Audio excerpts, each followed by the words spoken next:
All right, this is If My People Bible Reading, part 231. We are in the book of Revelation of Yeshua.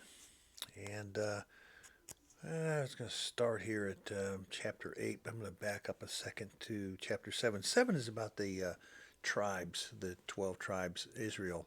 Not Judah, not Jews. One of the tribes is Judah. From the tribe of Judah, 12,000. From the tribe of Reuben, 12,000. Gad, 12,000. Naphtali, 12,000, etc. Trying to get all these people to understand is like getting all this twine wrapped into the two sticks, and the two sticks become one stick. You've got to agree on the great fundamentals of the truth, and they have to agree with each other. So I think it is our responsibility to grind this out with each other and work reason with each other so that we can all come and be in one accord. Um, Now, when these got together, and I'm calling them uh, shepherds, they're going to have cleansed hearts. We're not going to all going to go in there and it's just not going to go that way because the word says that Yeshua will cleanse our hearts, and sometimes it's painful to have your heart cleansed. Just telling you. And then in verse 9 it says, after this, it didn't say, and then I looked, and then I saw, and then I saw. It doesn't say that. It says, after this I looked, and there before me was a great multitude that no one could count, from every nation, tribe, people, tongue, language, standing before the throne and in front of the Lamb. They were wearing white robes and holding their palm branches in their hands. Now, what's that? Sheeples, wedding guests, whatever you want to call them. They're numerous. And we talked about that in 230. There's a difference. There's a time frame. After is a time frame. How much time? I don't know. Do I know who the first fruits are? Is it everybody that's saved? The Bible makes it real clear when we get up to chapters 18, 19, and 20 and 21 of Revelation that it's those who were beheaded. They are the first fruits. They're the ones with their souls underneath the bema seat asking, when will our time come? When? That's who that is. I'm not pretending to be that at all. I'm not trying to get ahead of the wedding party and sit at the head seat near Yeshua. I want to be asked to sit at the seat. I don't want to be asked to leave so that somebody else can sit in the seat I was sitting in, assuming that I thought more than someone else. Just telling you. There's got to be some humbleness in all this study that goes on. You got to stay humble as much as you have so many eureka moments when you're studying the Word every day. So I don't get into all that in the Revelation. I get into Torah because that is a huge hurdle to get the Christians to understand what Torah is and to get the synagogue of Satan out of the people who really want to be shepherds. You've got to get the synagogue of Satan. You got to get the churches of Satan out of your system. It says in verse 14, then one asked, who are these? Who are these? Who are these in the white robes that's standing there?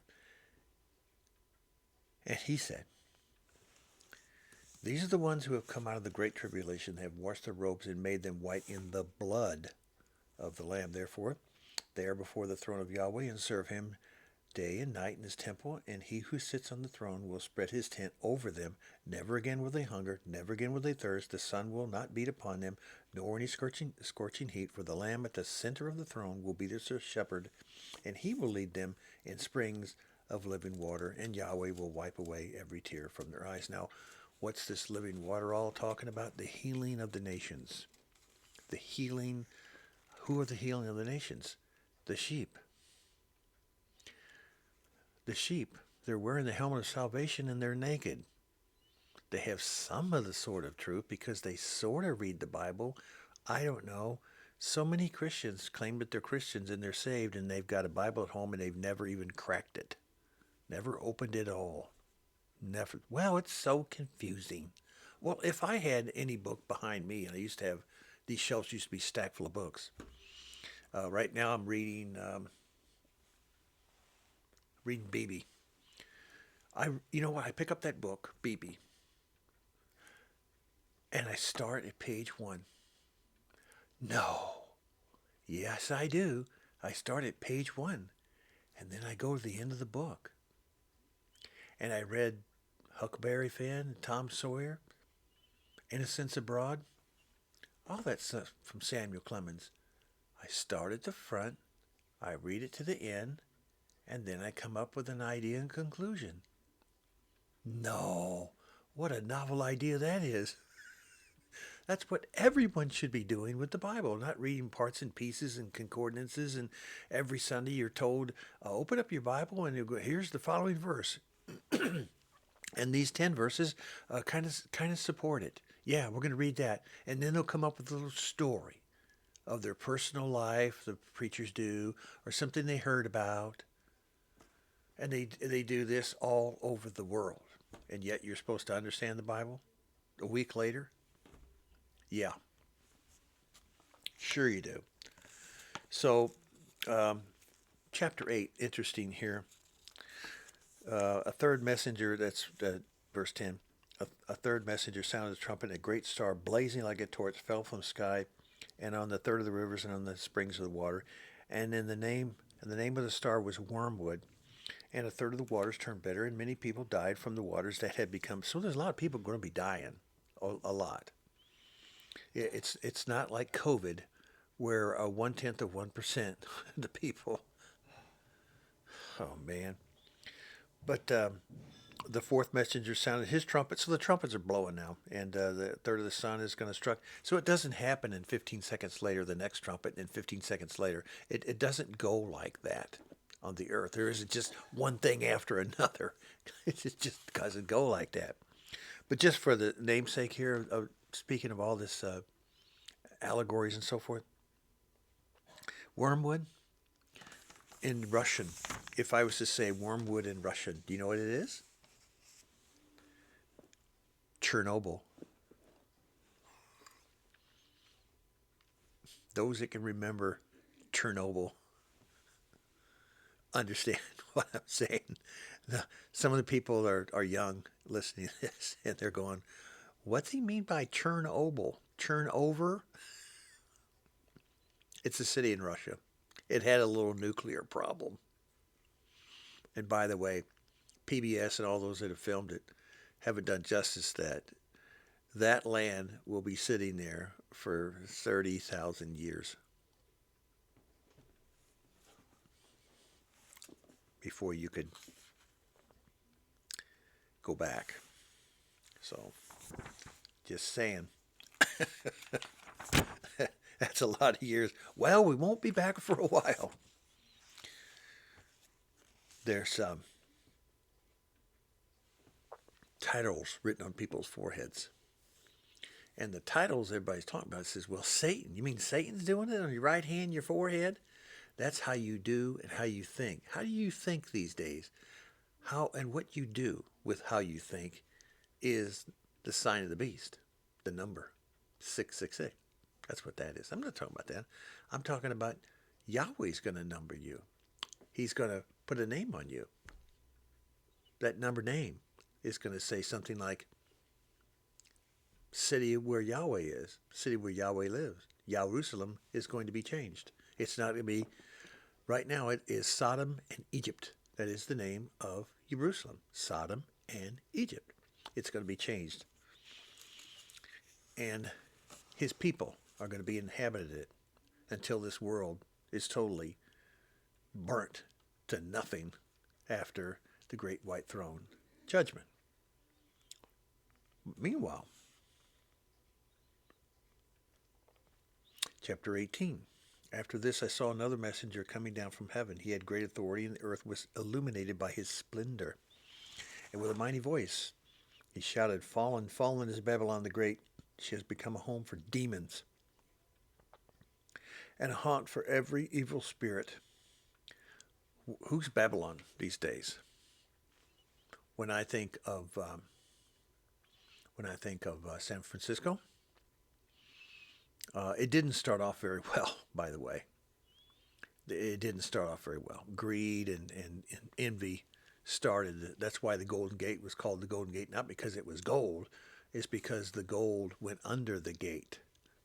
It went in and out of on ships all over the world, and people, greedy people, came there. Now, it's Sodom.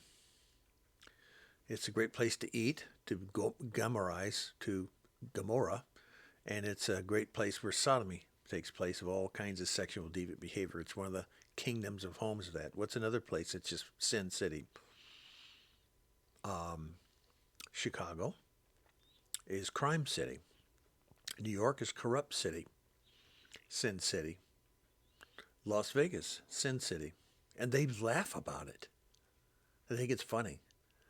New Orleans, pagan and heathenism and Balaam are all over the place. Voodoo. Sorry, it is. Name a city anywhere in the world that's into. Here's the problem. You notice it's always city. Yeah, it's like the countryside of Colorado. Oh, it's evil there. You don't hear that. Oh, the plains of the plains of Georgia, with all the apples and peaches and so forth. Mostly the peaches and the pecans. Just evil. You don't hear that. I mean, catch on. Revelation is one thing, is catch on to everything. The word is cities. And all the nonsense that goes on in there. And especially today, who runs them? Left-wing communist conspiracists, and they love it. They're clueless, and you can't talk to them. Just let them wallow. Let them find out. There's only so much you can do. Spend your time with fellow believers. Just as I told you, I don't know how many times before that, Yeshua walked up to every single person, and he didn't give them the come to Jesus story. He just said, come with me. And in the Old Covenant, it was never, when God was talking, when Yahweh was talking to all the patriarchs, what was the responsible every single time was, who, what, I don't know. Tell me, prove who you are. It was always this. Here I am. And just same thing with you. If the Spirit talks to you and somebody's talking to you and there's the Spirit in them is of Yahweh and they're talking to you, you will answer to the Father, here I am. You don't have to have a come to Jesus moment where you have to be convinced and drugged down into the mud and so forth. Chapter 18, Torah, verse 3. For all the nations have drunk the maddening wine of her adulteries. All the nations. In other words, there's nowhere to go. Bruce, tell me where to go and leave the United States because we're sick of this. Okay, I just read it to you.